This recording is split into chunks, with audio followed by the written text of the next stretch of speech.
Notícia urgente.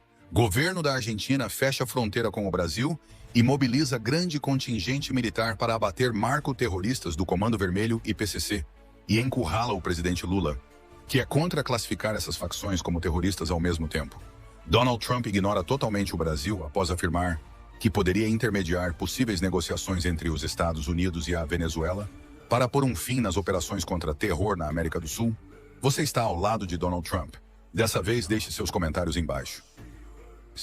Em um dia marcado por escaladas dramáticas na luta contra o narcotráfico, o governo dos Estados Unidos intensificou sua ofensiva regional ao afundar mais um navio venezuelano em águas internacionais do Caribe nesta quinta-feira, 30 de outubro de 2025, elevando para pelo menos 15 o número de embarcações destruídas desde setembro e para mais de 60 as mortes confirmadas em ações contra supostos narcoterroristas.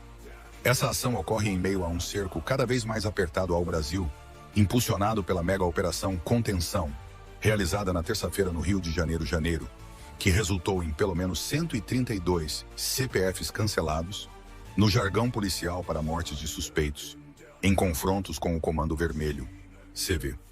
A operação, a mais letal da história do Estado, mobilizou 2.500 agentes do Batalhão de Operações Policiais Especiais, BOP, Polícia Civil e Militar, além de apoio federal, com helicópteros, 32 veículos blindados e 12 máquinas de demolição para destruir barricadas nos complexos do Alemão e da Penha. O saldo inclui 56 prisões, dezenas de feridos e a apreensão de armas, drogas e veículos, mas também 4 baixas entre as forças de segurança, heróis tombados em tiroteios intensos na mata, onde moradores relataram a remoção de corpos por civis. A operação, que visava capturar líderes do CV protegidos por cerca de 70 homens armados, chocou o mundo e serviu de detonador para reações em cascata na região. O governo argentino, liderado pelo presidente Javier Milei, decretou alerta máximo e enviou um contingente militar robusto para uma fronteira com o Brasil, temendo que traficantes do CV e do primeiro comando da capital, PCC, fujam do país vizinho e se infiltrem em território argentino para se esconder ou expandir operações.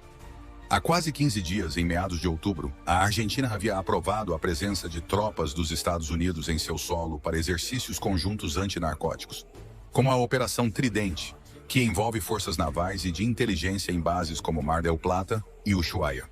Agora, essa cooperação ganha contornos de urgência. O ministro da Defesa argentino, Luiz Petri, anunciou o envio de tropas do Exército, veículos blindados, caminhões militares, helicópteros e unidades de ciberdefesa para reforçar a vigilância em regiões como Misiones, na divisa com Paraná, Santa Catarina e Rio Grande do Sul. Vamos exercer todo o poder que o Estado tem nas fronteiras, declarou Petri, enfatizando tarefas de inteligência, engenharia e proteção aérea contra narcoterroristas com poder de fogo militar, incluindo drones armados. A ministra da Segurança, Patrícia Bullrich, complementou que todos os brasileiros entrando na Argentina serão examinados minuciosamente, com base na teoria da debandada, a dispersão de criminosos para países vizinhos quando acuados. Essa mobilização, que se estende a análises criminais detalhadas de passageiros e veículos, representa um fechamento efetivo da fronteira, criando uma zona de alta tensão que inclui o isolamento estrito de 39 brasileiros já presos na Argentina, 5 do CV e 7 ou 8 do PCC, identificados por tatuagens, rituais de iniciação e inteligência compartilhada com agências internacionais. Bullrich justificou a medida ao classificar o PCC e o CV como organizações narcoterroristas no registro de pessoas e entidades vinculadas a atos de terrorismo, destacando suas ameaças transnacionais. O PCC, fundado nos anos 1990 em São Paulo como resposta a abusos prisionais, evoluiu para uma multinacional do crime, controlando o tráfico em 2/3 dos estados brasileiros, com alianças a cartéis colombianos e africanos, lavagem de bilhões em redes globais e expansão para portos europeus como os de Portugal. Responsável por atentados contra autoridades e extorsões em periferias, gera lucros anuais na casa dos bilhões para financiar armas e corrupção.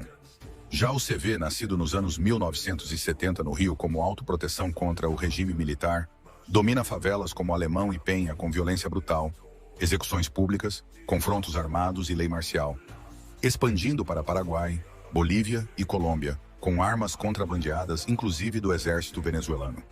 Ambas as facções destroem famílias inocentes, com milhares de mortes anuais ligadas ao tráfico, e usam redes sociais para propagandear proteção, enquanto semeiam terror em comunidades carentes.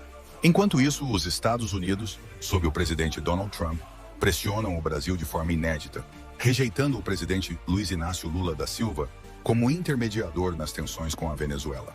Há quase 2 meses, Brasília recusou uma proposta de Washington para classificar PCC e CV como terroristas, optando por coordenação em vez de escalada militar. Lula havia proposto mediar uma trégua durante encontro com Trump na Malásia, mas aliados do secretário de Estado Marco Rubio vetaram a ideia, vendo o Brasil como simpático ao regime de Nicolás Maduro. Essa recusa agrava o isolamento brasileiro, especialmente após declarações polêmicas de Lula no início desta semana, em 24 de outubro, durante coletiva em Jakarta, na Indonésia. Os usuários são responsáveis pelos traficantes, que são vítimas dos usuários também, afirmou o presidente, argumentando uma troca entre oferta e demanda que ignora, segundo críticos, a necessidade de cortar o suprimento para quebrar o ciclo. A fala, que Lula retratou no dia seguinte como frase mal colocada, afirmando posicionamento claro contra o crime organizado, indignou a população brasileira, que vê nas facções o controle de mais de 1.000 favelas e periferias, com pressão eleitoral via terror e extorsão, e principalmente os Estados Unidos, que travam uma cruzada global contra o narcotráfico, agora rotulado como terrorismo em toda a América do Sul. Parlamentares de oposição, como o líder do PL na Câmara, Sóstenes Cavalcante, acusaram o governo de passar pano para o crime, enquanto o deputado Nicolas Ferreira ironizou que o bandido é vítima e o cidadão de bem é o culpado. A pressão americana não para por aí. Em um redesenho estratégico global, Washington reduziu sua presença militar na Europa, retirando 700 a 1.000 tropas de bases na Romênia, uma aliada à OTAN, para transferir recursos ao Comando Sul e salvar a América do Sul do crime organizado. Isso inclui o envio do porta-aviões USS Gerald R. Ford ao Atlântico Sul, deixando o Mediterrâneo e o Oriente Médio sem presença similar, e alianças com Milei, além de bases consolidadas na Colômbia. O cerco ao Brasil se fecha, com tropas americanas a caminho da Argentina via Operação Tridente, frota naval massiva no Atlântico e ações letais contra rotas de drogas. Analistas alertam para a possibilidade de operações de ataque direto contra facções criminosas em solo brasileiro, semelhantes às realizadas na última terça-feira, 28 de outubro, quando forças dos Estados Unidos afundaram 4 embarcações venezuelanas, matando 14 pessoas. Desde setembro, 14 operações assim acumularam 57 mortes, justificadas como combate ao narcoterrorismo, que causa milhares de overdoses anuais nos Estados Unidos, com alvos como o Tren de Aragua e o Cartel de Los Soles, ligados ao regime de Maduro, acusado por Washington de fabricar uma guerra para encobrir falhas internas. A Venezuela, epicentro da crise, pode ser o próximo palco de uma mega operação interna. O Comando Sul posicionou caças, navios de guerra e porta-aviões com autorização para bombardeios aéreos e incursões da CIA contra pontos de produção de drogas, visando mudança de regime em uma doutrina Monroe 2.0. Maduro denuncia provocações e prepara estado de emergência, enquanto analistas preveem ataques de saturação iminentes. A Colômbia, já sancionada em 24 de outubro pelo Tesouro Americano, com congelamento de ativos e proibições de viagens contra o presidente Gustavo Petro, sua família e o ministro Armando Benedetti, entra no furacão. Acusado de facilitar cartéis e permitir o boom na produção de cocaína, o maior em décadas, Petro rebateu Trump, que o rotulou de líder do tráfico, afirmando que os Estados Unidos ignoram o direito internacional e cometem execuções extrajudiciais.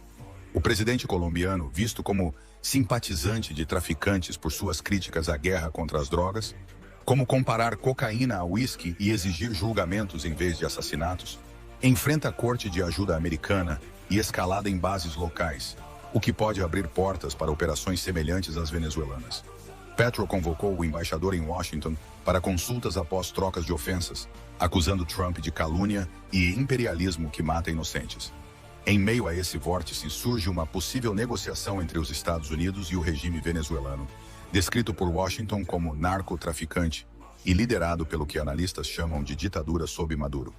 Apesar das acusações graves de corrupção e laços com o crime organizado, que causam overdoses e destroem economias regionais, fontes indicam que Trump, via aliados como Rubio, avalia canais discretos para uma trégua, condicionada à entrega de líderes do Tren de Aragua e desmantelamento de rotas.